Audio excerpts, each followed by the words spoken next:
This is War Room Moments, the show that takes you around the world to share interviews with some of the most successful and most relevant people on the planet, hear their stories, and get the most important business lessons they have learned on their road to success, and get exclusive advice on how to implement their success into your life and business.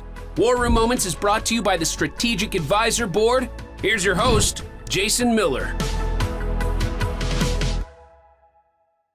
Hey, welcome to today's episode of War Room Moments. My name is Jason Miller. I'm your podcast host, and today I have Niccie on with us today.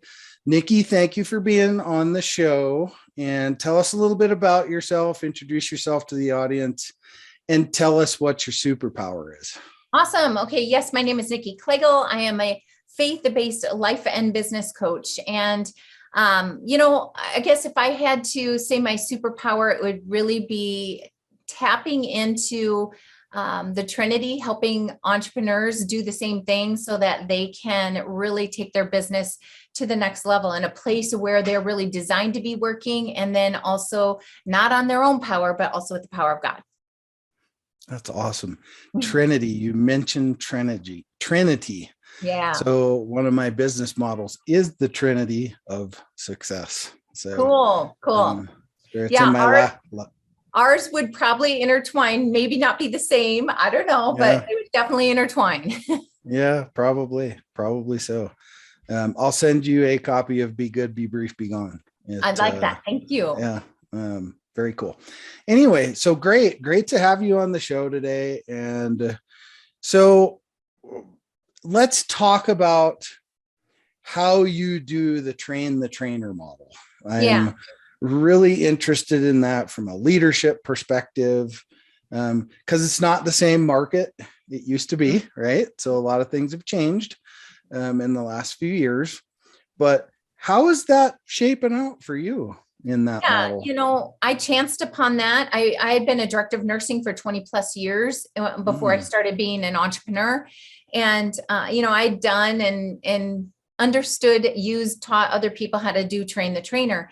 And so it was interesting that I didn't see this coming, but I thought that I was going to be a faith-based health coach and life coach. I was going to work at the hospital, start a program. I had already been accepted to do this. And God had taken me on a different path, and I was switching everything into faith-based life coaching instead. And I was not going to take my job at the hospital. When I started doing faith-based life coaching, I was helping everyone find their life purpose, which is book number 1 right here. And so as I worked with them, over half, were finding their life purpose and then wanted to turn that into the work they do. And a good example of that would be like a married couple. I remember Joe and Karen, they're one of my testimonials, but he had been unfaithful to her for 5 years, and she had signed divorce papers, and they tried counseling for 2 years, and he called miserable, teared up, could hardly talk, and asked me to coach him. And a little bit of our story is, my parents divorced. And so I didn't have a lot of sensitivity to this area. But while I was on the phone listening to him, thinking, listen, buddy, you've been doing this for 5 years. What's going to, how's this going to work? Whatever. I heard God say to me, ask him why then, if that's your problem. If you don't think it's going to work, ask him why. And so I did. I was like, hey, Joe, what makes you think this is going to work? And I was kind of irritated at the time. Now, don't get me wrong. I wasn't mean, but kind of irritated. And he said in the most shaky, humble voice, I've tried everything but God.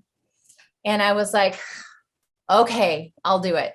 So we coached, and his wife would not come. And then after about a month, she decided she would come. Then the next month they did it together. And in 3 months, their marriage was back on track, better than ever before. None of it my doing, all God's, through this kind of download he gave me in the book. And that's what I used to coach with.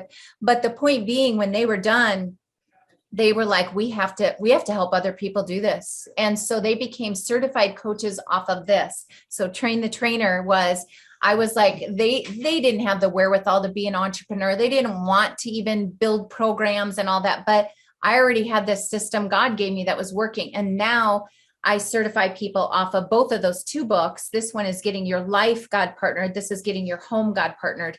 And so then there are certified coaches that use those to then go train, and I teach them how. So that process of, honestly, this is what I think about all of us, no matter where you're at in your life, you're not to keep it alone. If it's working, then there's a reason why. And I think that you need to share it with other people, however it may be. It may be in your personal life or work or whatever, but don't keep greatness to yourself. Yeah. Wow. Do I agree with that for sure? We go through our lives and we figure things out, and, a lot of people will just hold that, right? Yeah. But instead of holding it, share it. That way everybody else can enjoy the abundance, right? Of what there is to be offered, because it's a big world, right? Yeah. It's a big world, and it's a bit of an angry world right now. Yes. Yeah, it is. So, and your model, Jason, is doing this. Your model is not just taking your own success, like you're literally trying to then take it out so other people can. And also what you said about don't hold it in, that abundance is for everyone. You're right. Whatever we have is what we're giving out. And when you say it's an angry world, you're so right. And so the world's doing a really good job at spitting out that crap for everyone. So we who have some good stuff in us need to be working just as hard, loving on other people and sharing goodness and changing the world with that as rapidly as the other side is doing their work. Yeah. I've always said this, and it's a lot easier to love than hate. Amen. And it just fills you up. Like it's a twofold thing, isn't it? Like as you start to give, like you feel better too. Yeah. I don't get it. I don't get the place where a lot of people are today, so on and so forth. But you know what? Everybody's got their own thing, and they got to work through it their own way. And eventually, right? Whether it's a hammer on the back of the head or a baseball bat or whatever, sometimes it takes that, right? Yeah. Or a good old crowbar. Right. A little bit of humble pie. That's right. But I think most people finally come around at some point. And, it's been a tough couple years, and a lot of, it's like I always say, don't make excuses, make progress, right? So we can make all the excuses in the world why something is the way it is, or why is it that way, or I can't change it, or, change the things you can, and don't worry about the rest of it, because it's just get rid of it. It's just garbage, trash in, trash out. Exactly. Right. Yeah, I get that. Yeah. So what I find interesting is, in what you do from a leadership perspective, how do you maneuver through that with people from a leadership perspective? Yeah, because I love that you asked this question. We didn't have this. Whoever's listening, this was not scripted. I didn't know this was coming, but my whole business is based around leadership. And so our people that we have that are part of our community are called legacy leaders. These 4 books are walking people through a process of becoming a strong leader. There's 4 books: Live, Love, Learn, Lead. The last is Lead. That's where we're really getting whole first. A lot of people are leading, but they're leading us down a very dangerous place. So being a leader isn't enough. Hitler was a leader, right? So just simply being a leader isn't good. We got to be a good leader. And so, I'm pretty passionate about this. And, I think I got my skills, trained up as a director of nursing. And so just taking that process and really repeating it in this world is the same. So, that may be flexing your style. Like I'm faith-based. There's I can't be talked out of it just because it's what God's done for me. And so I can't go all in with everyone. Like I'm going to push people away and I'm going to offend them, or I'm going to make them feel like freaked out and they're going to leave. So as a leader, if I really want to do what I believe I've been called to do, which is make believers of men, then I've got to realize that When I'm working with this person, I'm going to lead like Jesus did, with compassion and hear their story. When I'm working with somebody else, they know God already, they know Jesus, they love him, and they're screwing up, maybe Joe, and he needs a little line drawn in the sand.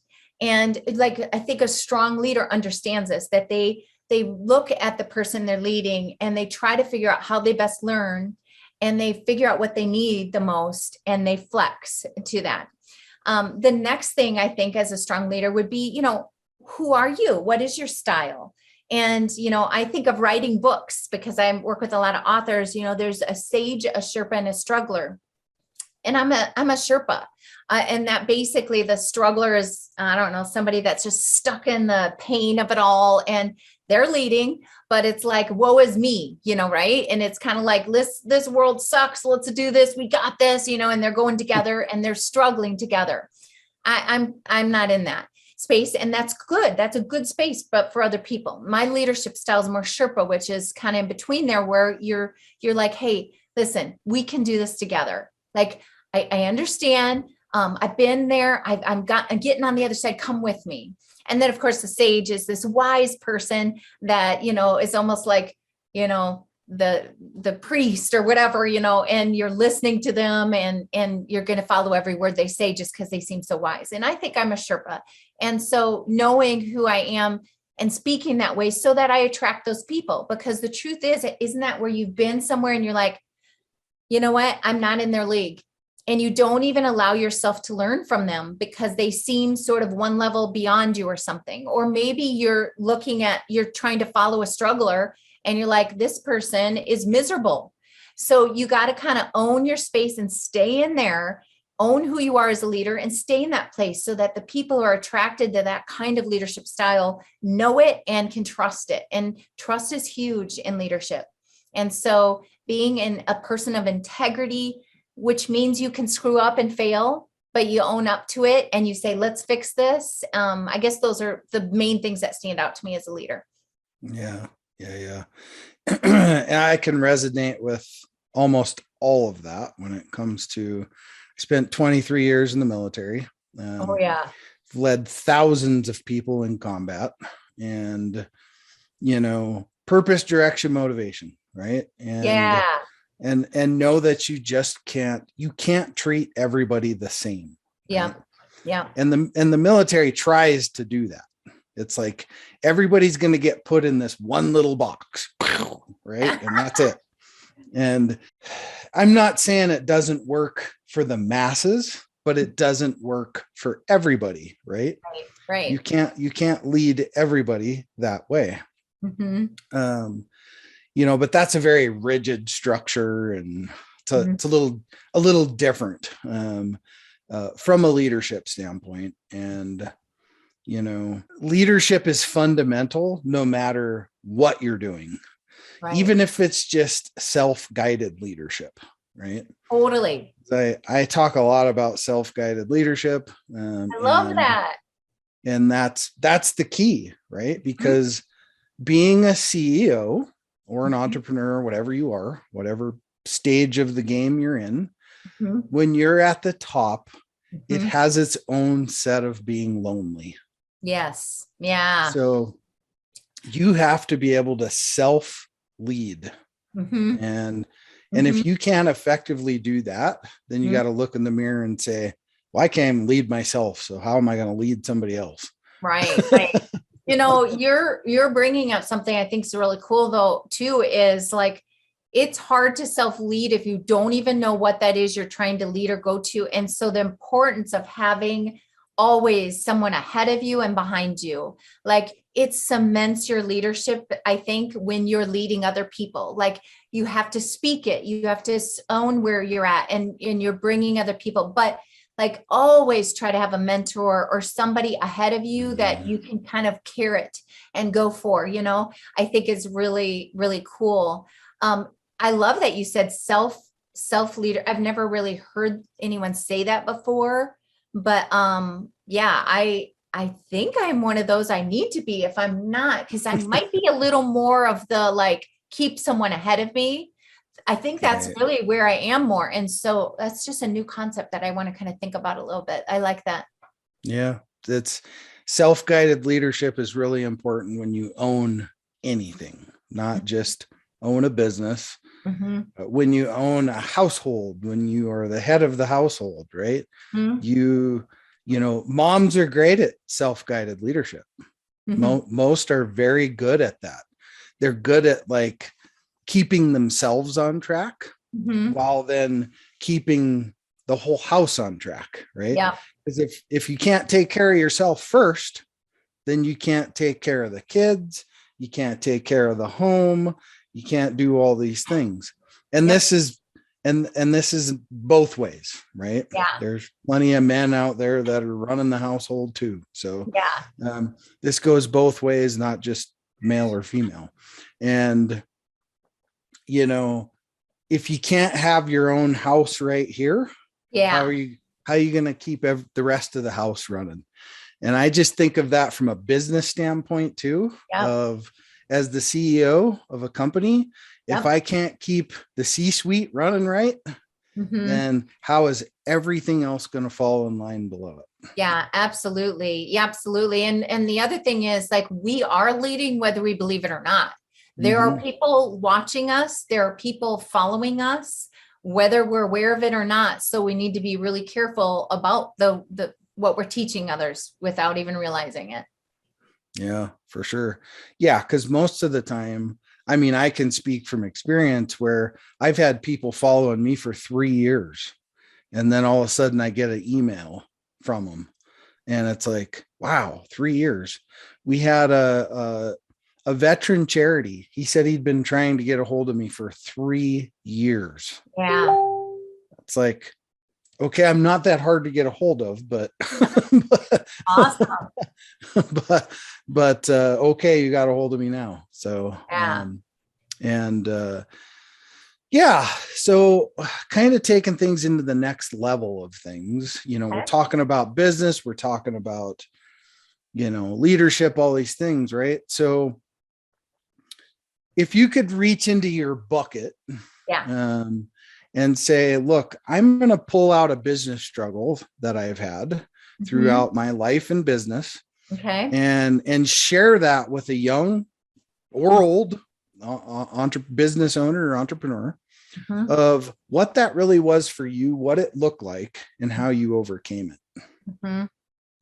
You know, it's probably a reoccurring struggle. And I think it happens to all entrepreneurs, and you need to get yourself out of it when it happens. But that's like the plateau. Like, I think as entrepreneurs, you know, you have like, okay, you're first starting out. Well, shoot, I need a website. So you go through that pain of like getting that all up and ready, whether you're doing it yourself or you're hiring it out, it's still painful. You get, you know, you struggle in the beginning, and then you start to see it and you get in this good place and you're all confident. You're like, look at this, it's awesome. And then all of a sudden you're like, wait a minute, but now wait, this website's beautiful, but there's no products on here. Like, I need products. Okay. So then now you have to go through the pain again of like, okay, I need products that sell. I need to make them organized. I need to make them branded. And like, and you go through that pain, and then you kind of get happy. And then all of a sudden you're like, okay, but they're not selling. Okay. Now I need a funnel, you know, and it's just like that. Being an entrepreneur is this constant, like, journey. And if you're not up for that game of understanding that there's some comfort in the pain, or there's like this uncomfortable, comfortable, you just won't grow. And so that's what I want to teach people, is that place of feeling like, now I need to learn something else, or, you know, this isn't working, I need to add something. That's okay. And that doesn't mean that you throw in the towel and you say, I'm not supposed to be an entrepreneur. Instead, it's like, wait a minute, you need to, I'm faith-based, right? But you need to be like the Sabbath. You need to look back and see the great work that's been done and feel good about it, but then kind of constantly say, okay, now what am I supposed to do? What now? Now let's bring in light. Okay, now let's bring in plants. Let's bring in man. Let's bring in, like, God didn't do that. He didn't just say, oh, you know, I'm done. No, he's like, oh, let's add light. And so that's what I think we need to do, is constantly be comfortable, adjusting, growing, and it's okay to be uncomfortable. Yeah. And don't focus on the destination, focus on the journey of it. That's right? cool. Yeah. Because I think a lot of people, they try to focus on the end. Is the end important to backwards plan? Yes, but not when you're first getting started. It's not. Gosh, go in the moment and just build it. Not if you build it, we will come. That's not a good method. Mhm. But get through it Mhm. and probably find somebody that can help you get through it. Right. Totally. And, I have a business coaching program and I market that I help you bootstrap it. Mhm. So, think about this though. If you're working with me, you're paying me. So that like, there just has to be some investment in it. And you just have to pick and choose what things you cannot do or are going to suck the life out of you to do on your own. And then other things you might, if you're trying to start your business on a dime, which I didn't invest any money until I was making money. So you can do it. But yeah, I mean, once I started paying for things, oh man, does that make a difference? Yeah. Well, you quickly realize, like, I'm a big fan of time studies. So Right. I do a time study every quarter, and I take everything I'm doing and I mark it tactical, operation, visionary, right? And everything that's not visionary, I task it out. It's gone. I get it off my plate. Because that's what allows you to really grow. Yeah. And obviously most people can't do that at startup because you're wearing all the different hats and so on and so forth. But that's where you have to find somebody to maneuver you through it faster. Mm-hmm. Yeah, there are some great ways. I teach this in my business coaching program, but there are great ways to do this on a budget. So if you are affiliated with your town is with a community college or a 4-year college that needs internship programs, my first year out, I had 2 internships. The first one was in the marketing team. So like I had a whole team, 5 kids that like did better than some things I pay for now because, their grade was and they were excited about it. But I mean, they did photography for me. They got my podcast up and running. Like there are ways to get help for free. Another person that I did was I was doing my podcast and having to cut it all, all about this and upload it and do all this stuff. And I hired 2 twins at our middle school. So they would walk over across the street after school was out and they'd come work for me for an hour and they did all of my cutting. They were excellent at it. Like it was the best and cheapest thing. And so, yeah, I mean, be creative when you're first starting out. You can get that help you need on a dime. That's funny. Well, hey, that lends to being creative, being resourceful, right? Because you have to do those things. Yeah. And I think as we get down the pipeline and, our businesses are 5-6 years old, we forget some of that. And we just get so used to going. Right. When it's actually a good cost cutting reminder. Yeah. Right. Yeah. That you can do that at scale too. You can cut costs doing some of that stuff at scale too. Absolutely. You can. And repurpose. Like that is the thing when I get I have a higher level mastermind, they're up and running and successful business owners. And I cannot even tell you how much money we save them and grow them by repurposing content. Like people they miss this all the time. There are so many awesome ways that we can take what you've already done for years and turn it into passive income. Yeah, for sure. Yeah. I'm huge on content. We pump tons of content out. Yeah. I think we push out 4 2,000 word blogs a day. Yes. It's a lot of content that we push out. And that gets repurposed across all the social media platforms. And it's a machine because that's what you're setting up. You're setting up a machine. Yes. So, yeah. Absolutely. Good stuff.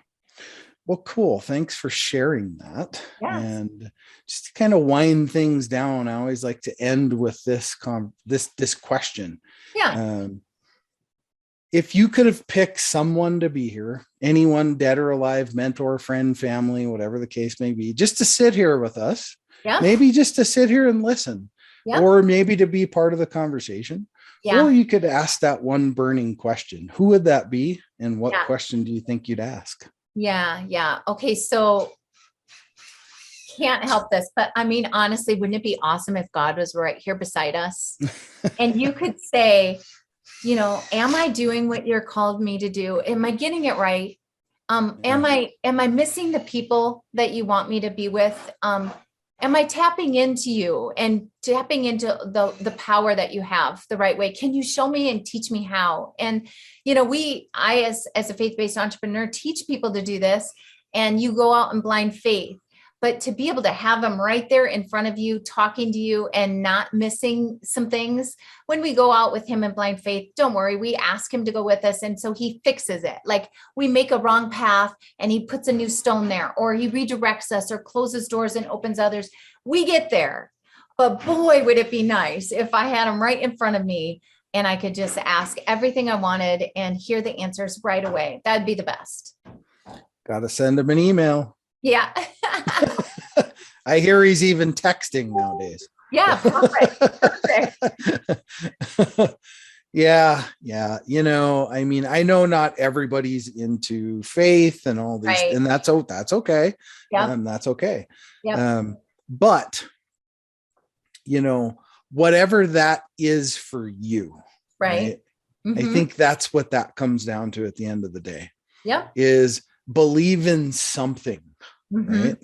Just believe in something. Believe in whatever it is that you can attach yourself to, and get that bit of faith from that, right? Yeah, exactly. And whatever you do attach yourself to, that is what you'll get. So, right. if whatever it is, that just be wise about what you choose, because whatever that is you're tapping into is what you're going to get. Yep, that's true. Very true. Well, awesome. Well, Niccie, how do people get a hold of you? Sure. So I would say, because this is a business show, I'd probably do my company name, which is the website. So Fulfill Your Legacy. And sometimes people mess up with fulfill. It's a 1 L at the beginning, 2 L's at the end. So Fulfill Your Legacy. And then I would do /launch-your-legacy. And that is the business coaching program. And on there, I tell you this because there's a free 12-step training. It's an hour long of me coaching on all the things you need to do to start up a business. And then there's a study guide for you to fill out that will prompt you to plan on those 12 areas. So I think if people need help, that's a great little thing to do.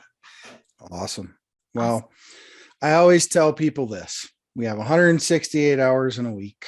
Yeah. And you took 1 hour to spend with me. So I very much appreciate that, that you came on the show to spend this hour with me. Yeah, Jason, I appreciate you giving me the opportunity. I'm grateful for all this. And I just pray blessings over all your people here. I hope that their businesses flourish. Awesome. Thank you so much again. See ya. All right. Hey, thank you for tuning in today to today's episode of War Room Moments. Remember, dream it, believe it, and then go achieve it. This is Jason Miller, your podcast host, signing off. Thanks for listening to War Room Moments with your host, Jason Miller. Please leave your feedback and visit strategicadvisorboard.com to get the latest and greatest business advisement on the planet. Follow us on social media for updates, and we'll see you on the next episode.